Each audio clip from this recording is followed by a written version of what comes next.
கள்ளக்குறிச்சி மாவட்டம் திருக்கோவிலூரில் உள்ள அரசு மருத்துவமனையில் பெண் மருத்துவர் ஒருவர் பணிபுரிந்து வந்துள்ளார். அந்த மருத்துவரை வீடியோ காலில் தொடர்பு கொண்ட மர்ம நபர் ஒருவர் தன்னை சிபிஐ அதிகாரி என அறிமுகப்படுத்திக் கொண்டுள்ளார். பின்னர் மருத்துவரிடம் உங்களுக்கு வெளிநாட்டிலிருந்து பார்சல் வருவதாகவும் அதில் தடை செய்யப்பட்ட போதைப் பொருட்கள் இருப்பதாகவும் கூறியுள்ளார். மேலும் நீங்கள் சிபிஐ கண்காணிப்பு வளையத்தில் இருப்பதாகவும் மர்ம நபர் தெரிவித்துள்ளார்.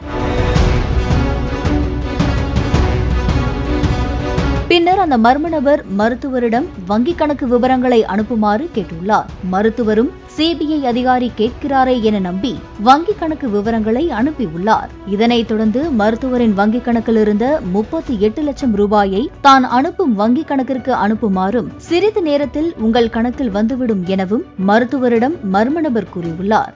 இதனை நம்பி மருத்துவரும் 38 லட்சம் ரூபாயை மர்ம நபர் கூறிய வங்கிக் கணக்கிற்கு அனுப்பி வைத்துள்ளார். அதன் பிறகு அவரை தொடர்பு கொள்ள முடியவில்லை என கூறப்படுகிறது.